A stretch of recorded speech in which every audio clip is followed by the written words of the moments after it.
Passamos ao processo agora 22.757, que continua como relator, Sua Excelência, o conselheiro Antônio Jorge Malheiro. Obrigado, Excelência. Tratam agora os autos de uma inspeção realizada pela terceira inspetoria para levantar informações das entidades indiretas em situação de inatividade ou deficitárias, ainda no exercício de 2015. Foi visitado e muito bem acompanhado as entidades da Credata, Banac, Cageac, Sila, Codizac, Colonac, Sanacre, Emater, Federação de Desenvolvimento de Recursos Humanos e do Esporte, Fumbesa, Coab e FADES, né, aquelas entidades em fase de extinção.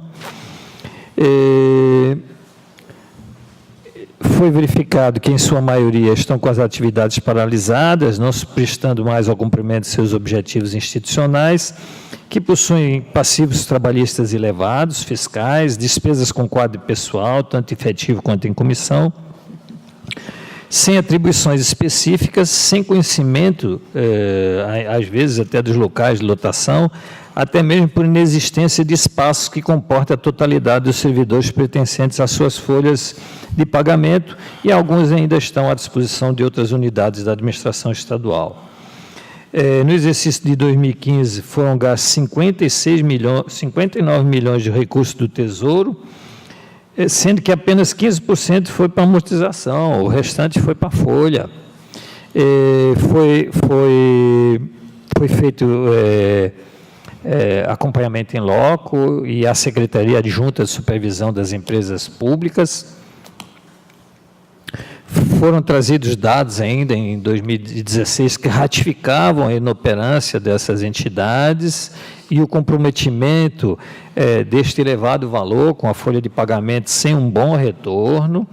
Em 2016, agora não foram mais 59 milhões, mas foram 63 milhões, e estas empresas têm 1.194 servidores. Nesta visita, apenas 270 estavam lá. 1.194, 1.200, 270 estavam lá. Então, 930 a DAF não conseguiu encontrar.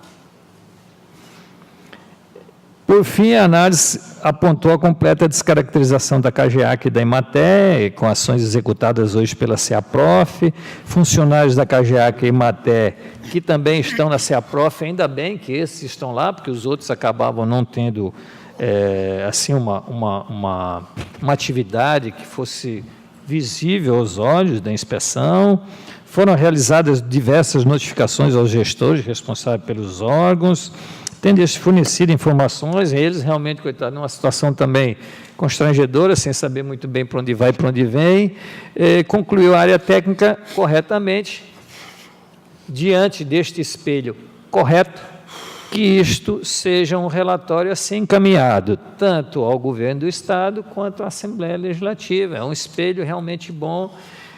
Acredito que não nos cabe muito dizer exatamente o que fazer ou não, porque aí é um ato discricionário, mas nos cabe apresentar e mostrar. E aqui, então, nós estamos apresentando um relatório razoável com relação a isso, onde há situações, numa época de crise, que podem ser contornadas e melhoradas, e o dinheiro poder ter uma utilidade maior para o Estado. O doutor Parquet se pronunciou no processo, é o relatório, Excelência. Com a palavra, Sua Excelência, o relator para o seu voto, para o seu parecer. Obrigado, senhor presidente. Inicialmente, eu queria louvar a iniciativa da Corte em autuar e registrar esse processo para apurar essa situação.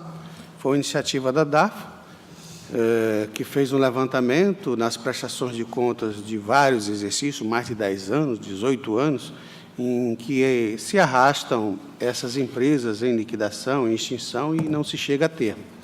O levantamento noticia que as entidades Acredata, Banacre, Cageacre, Sila, Codizacre, Colonacre, Sanacre, Emater, Fundação de Recursos Humanos da Cultura e do Desporto, Fumbesa, Coab e FADES, encontram-se, em sua maioria, com as atividades fins paralisadas, não se prestando mais ao cumprimento de seus objetivos institucionais.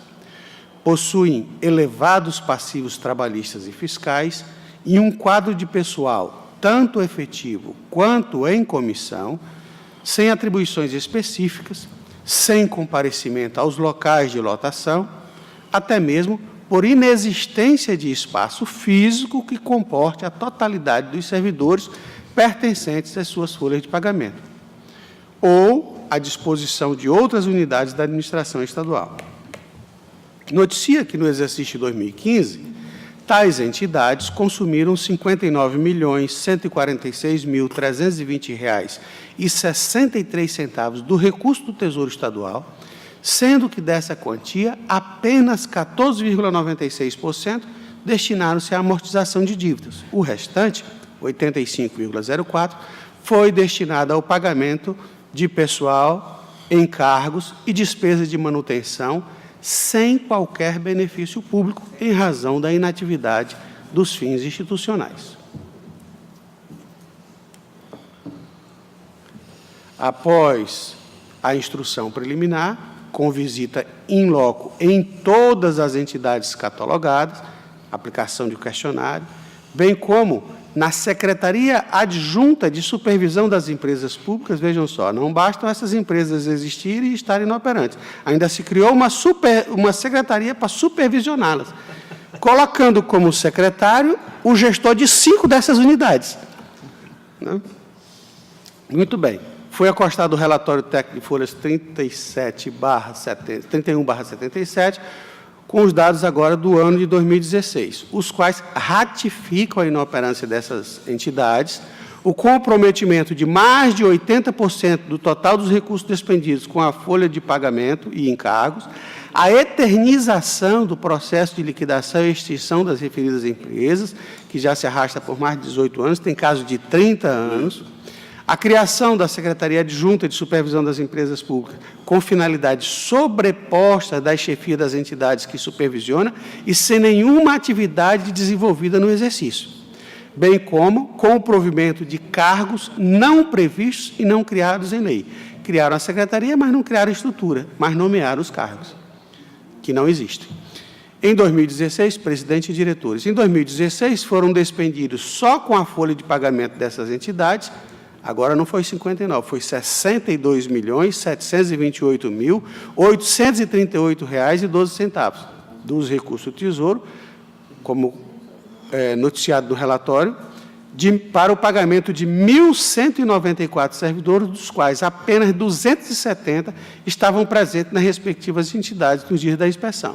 A área técnica fez um relatório para cada servidor responder o que fazia e o que estava fazendo ali. Então, eles diziam, a maioria, que estava ali aguardando a aposentadoria.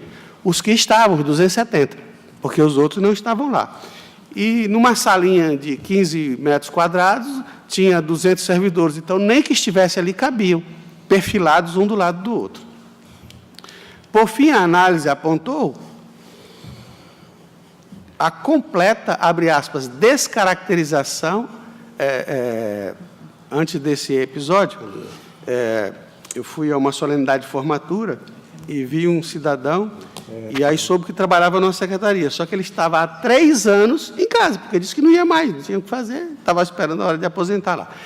A descaracterização da CAGEAC e da EMATE, cujas ações são executadas para cumprir o planejamento da CEAPROF, ainda bem que trabalha. Ou seja, os funcionários da CAGEAC e da EMATE atuam coletivamente em prol da CEAPROF, numa simbiose onde a separação dos trabalhos não é nítida. Os técnicos que foram fazer a fiscalização, eles pediram a chefe do setor de pessoal para dizer, olha, quem é da onde? E aí ela também não sabia. Ele chegava na sala e disse, levanta a mão quem é da EMATE. Aí, naquele dia, aplicava o questionário para a EMATE. No outro dia, levanta a mão quem é da CAGEAC, quem é da CEAPROF. Porque nem eles mesmos sabem quem são esses servidores. Muito bem.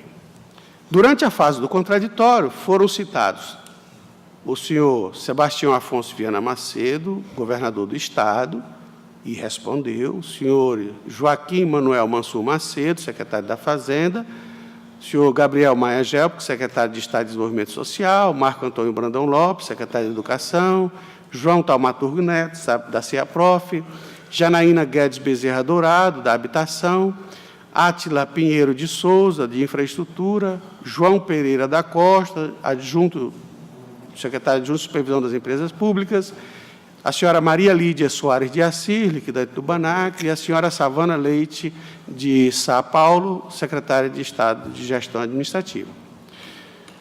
Desses, o senhor Joaquim Manuel Mansur Macedo e Marco Antônio Brandão Lopes não apresentaram qualquer justificativa. A senhora Savana, da SGA, comprovou que a secretaria não tinha vinculação, não estava vinculada a nenhuma dessas empresas, então ela foi excluída do processo. A senhora Maria Lídia Soares de Assis, do BANAC, foi a única que apresentou uma gestão satisfatória pela análise técnica, porque ela conduziu o trabalho com responsabilidade, mostrando que os dados são satisfatórios e estão adequados, saiu daquela estrutura gigantesca do BANAC, alugou uma salinha, e só fez isso porque tem muito documento que ainda tem que ser mantido, porque são documentos bancários, são documentos fiscais, com uma estrutura mínima, é só ela que recebe como procuradora, não como diretora, não tem um monte de diretores ganhando acima de R$19 mil, não tem cargos em comissão, não tem estagiário, é uma estrutura enxuta, mínima, adequada, e o processo está andando, aí o Estado não está tendo prejuízo. Então,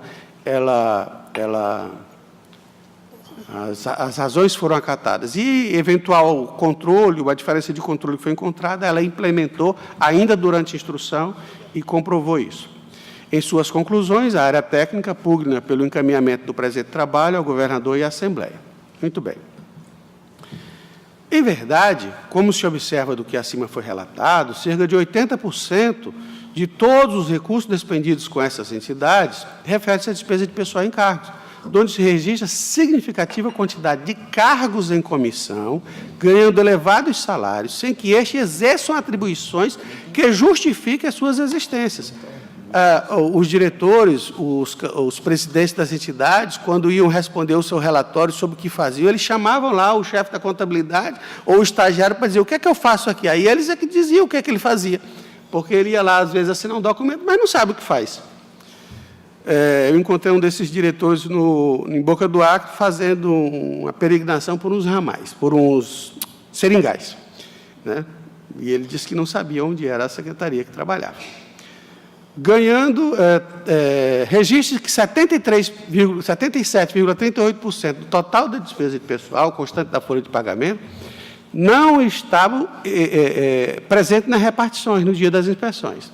Em suma, em 2016, mais de 60 milhões de gastos de recurso do Tesouro sem cumprimento de uma finalidade pública, em razão dessa inatividade institucional ou da não realização de trabalho nenhum pelos servidores que estão sendo pagos com esse recurso.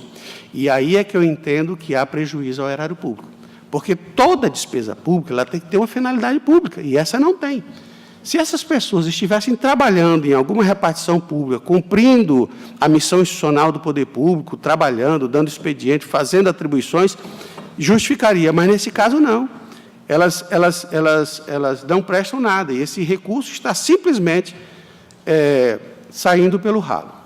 Evidentemente, tal situação configura dano ao erário público, que arrecada os tributos estaduais e não os aplica em favor da sociedade que os paga.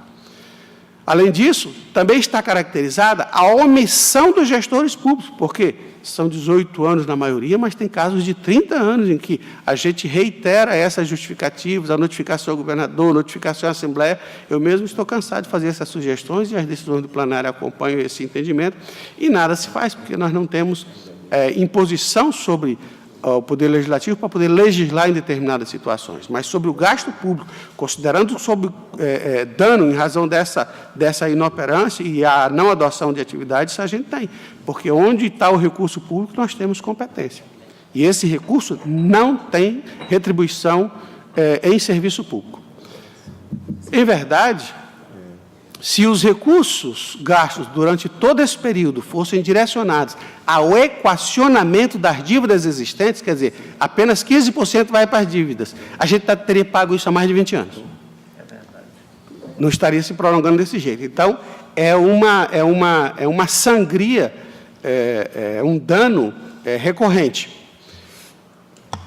Bastava direcionar esse recurso para pagar a dívida, né? Melhor seria, e aí a nossa sugestão, melhor seria se o Estado já tivesse incorporado ao quadro de pessoal, o seu quadro de pessoal, os servidores remanescentes dessas entidades, realocando-os onde pudessem desenvolver efetivamente suas atividades, ou seja, onde houvesse a contraprestação de serviço público finalístico para justificar os salários que recebem.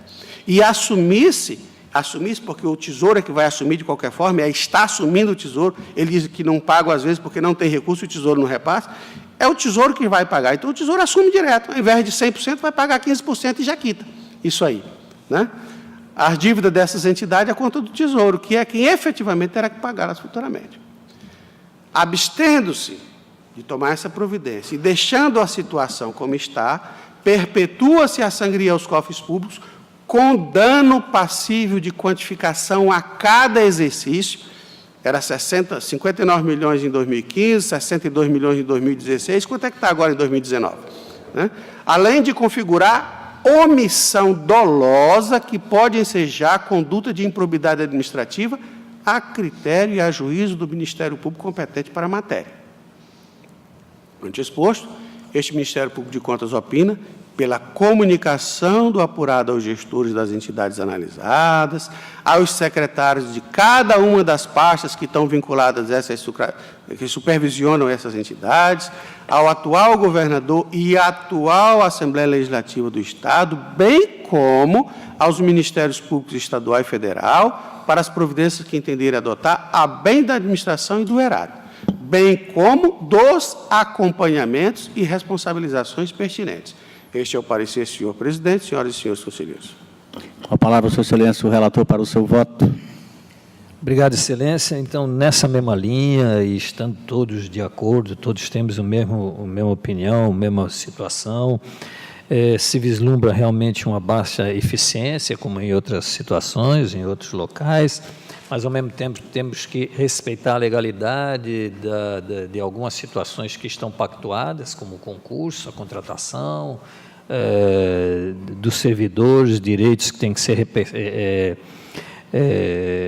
respeitados, e aqui, então, cabe apenas uma alocação e, portanto, uma recomendação. Então, nesse sentido, acompanhando todo esse entendimento, voto que seja dado conhecimento do presente processo ao excelentíssimo senhor governador do Estado do Acre, à Assembleia Legislativa do Estado, aos atuais gestores das entidades auditadas e secretários, ao Ministério Público Estadual, encaminhando cópia dos relatórios técnicos folhas 31 a 77 do volume 1 e 406 a 419 do volume 2, para ciência e providências que entenderem pertinentes, recomendando a realocação de servidores destas empresas em outros setores e órgãos do governo e a redução das despesas de sua manutenção até pagamento das dívidas negociadas e extensão das mesmas após e, portanto, feita a relocação de servidores e não havendo mais necessidade das mesmas. Hoje é preciso o CNPJ, então hoje não podem ser extintas, mas depois que isso acontecer, pode ocorrer, mas a realocação pode e a redução de despesa também. Que seja feito o acompanhamento pela DAF da situação das entidades fiscalizadas no presente processo e após pelo arquivamento dos autos. É como voto, Excelência. Em votação, conselheiro José Augusto. Excelência, eu, como costuma dizer o nobre conselheiro Antônio Malheiro, data vênia. Se fosse só os servidores, que inclusive tem um monte irregular aí, eu, quando presidente do tribunal, fiz o levantamento, 11 mil e qualquer coisa, estão nessas empresas aí. E esse tribunal vem reclamando isso há 30 anos, não são 18, 20 anos, não. Essa situação. E se fosse só o pagamento, se fosse só o pagamento do servidor, coitado, enfim, que tem alguns legais anteriores à Constituição de 88, tudo bem. E quem pagou todo esse comissionado de 19, 21 mil reais desse pessoal aí inerte? Eu acompanho na íntegra o parecer ministerial, Excelência. Que é o mesmo entendimento do nobre relator. Eu mando para o Ministério Público Federal também. Conselheiro José Augusto. Aqui não tem. Valmir Ribeiro. Desculpa, Valmir Ribeiro. Eu acredito que o parecer do Ministério Público de Contas, o conselheiro Antônio Jorge Malheiro, colocou no voto dele, Só não está a comunicação ao Ministério Público Federal. com exceção, quer dizer, com exceção do Ministério Público Federal. Então, eu não tenho porquê, eu acho que está perfeito, e eu voto com o conselheiro relator, Antônio Jorge Malheiro. Conselheiro Ronaldo Polanco. Senhor presidente, tem uma discussão interessante aí no meio dos economistas, Muito que é, interessante. sempre se tem uma agenda perdida, né, com relação aos processos microeconômicos. Nós nunca conseguimos, assim, para as pequenas e médias empresas, microempresas, definir quando elas estão no final não dão mais nada, faliram. É um processo muito longo para você encerrar uma empresa. Esse é um desafio grande que o país tem. A gente não consegue definir em que momento encerra uma empresa. Aí, por isso que o pessoal diz, é uma agenda perdida. Ninguém quer discutir isso. É igual, eu acho que isso aqui é uma agenda perdida. Ninguém quer discutir. É bom que o tribunal coloque na mesa, tem profissionais, juristas, contadores. Do ponto de vista econômico, é inviável. Então, quem está crescendo usando o Estado não está criando mais monopólio. Não está criando mais monopólio. Cria várias empresas. Por exemplo, aqui, os asiáticos, quando vão tratar sobre a questão agrícola, vamos botar aqui um exemplo, que é a Sensu. A Sensu tem um monopólio da limpeza de Rio Branco. Aí eles terceirizam. Se fosse numa região asiática, ninguém era monopólio. São 10, 20 empresas públicas que vão concorrer entre elas. Aí elas se tornam eficientes. A nossa ineficiência está na lógica do nosso regramento, dessa agenda perdida, que ela afeta tanto a economia privada quanto a economia pública. E aqui a gente se dá a liberdade, e todo mundo diz, é ineficiente, é isso, é aquilo, mas nós não damos as saídas corretas no tempo certo. A gente usa a lei para fazer, agindo dessa forma e de outra, né? A urbanidade vai embora. E nós não temos saída. Ontem eu estava assistindo o depoimento do ministro da Educação no Congresso Nacional, eu fiquei pensando, essa é a nossa lógica, sabe?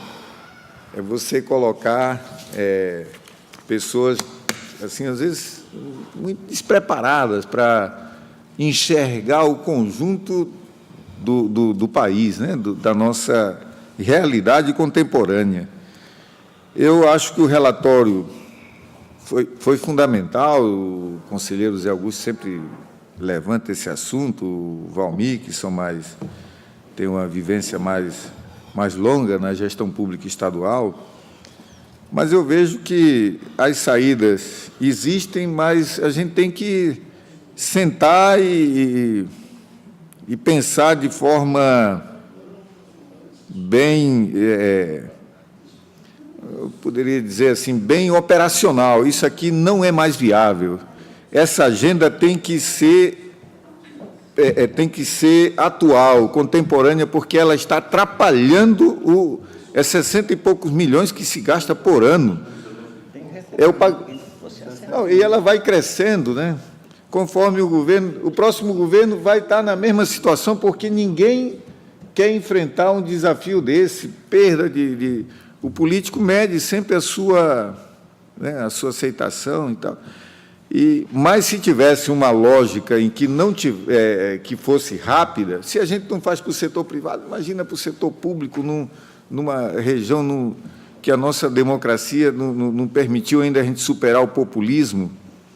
Eu acho que tem mais lógica aqui manter essa estrutura com o populismo político do que com a visão de você ter um Estado Fui deputado, quantas vezes foi questionado lá esses assuntos na Assembleia Legislativa, mas pouca gente tem a coragem de enfrentar, sabe?